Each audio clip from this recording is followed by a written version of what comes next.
Hi, I'm Rachel, and this is my Author's Answer video for October 2024. The Author's Answer series was started by J.D. Archer and his writing group. It actually started on his blog where they, once upon a time, asked each other a variety of reading and writing related questions weekly.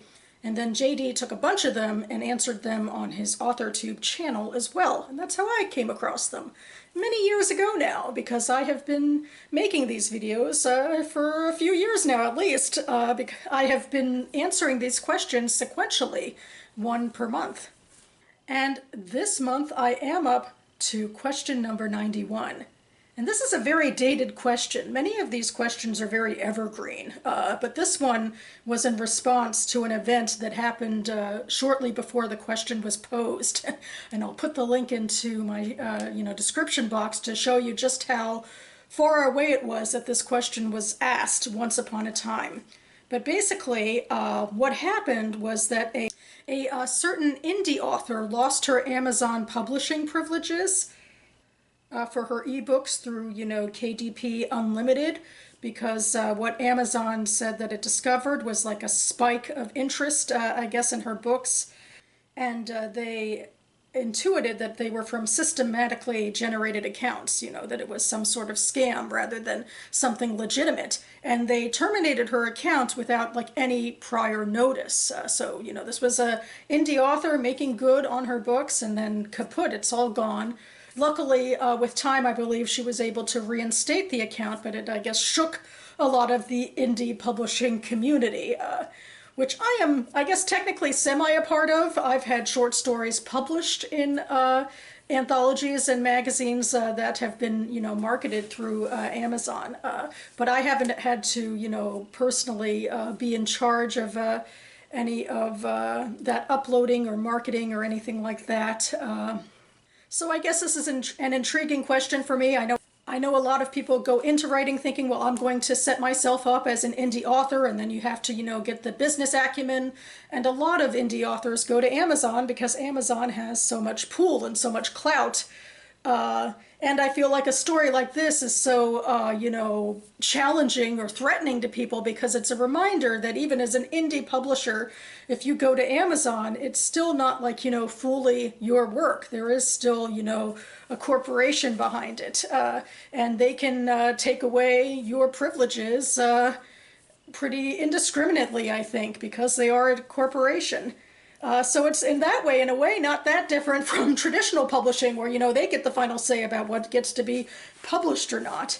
And unfortunately, I guess, like to have the freest sort of publishing experience where, it really is all, in your domain. Unfortunately, you wouldn't have a lot of reach on your own because it's corporations like Amazon that provide the reach to the largest amount of consumers. And, this article details a lot of the marketing tools that are available through KDP for these authors.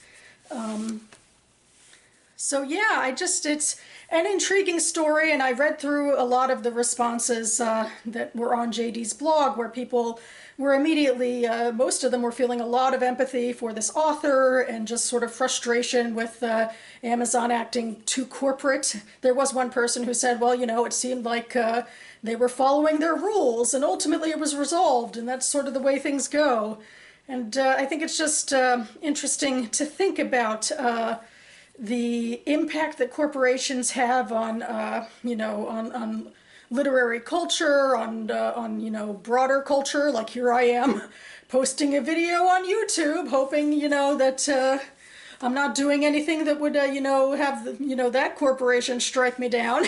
And of course, to bring things into the modern day, when I'm posting this in October 2024, Amazon's corporate overreach of a sort is in the news again, or really it's more Jeff Bezos, because he pulled the Washington Post's endorsement of Kamala Harris recently. So there's a big kerfluffle about that and how much, say he has over, the newspaper. And it's a reminder, again, I guess, of, how corporations can sort of squelch what, literary culture and free speech. Like, what we consider to be sacrosanct in terms of, freedom of the press and freedom to publish, because obviously there were a lot of people at Washington Post itself that wanted to endorse Harris. And Bezos had its own reasons for not wanting to do that. So anyway, I'll also link to more information about that down below. So yeah, I feel like I don't have any good answers. I mean, I feel like even as we know better, a lot of writers want to live in sort of the reality where, freedom of expression is like the first and foremost thing, and that, nobody and nothing can touch it. And, stories like this remind us that that's not true, and that, in order to, market to large audiences and to get into bed with corporations, there can be some pitfalls even for, indie publishers. Luckily in this case, and hopefully in most cases, there is a way to, reverse the damage.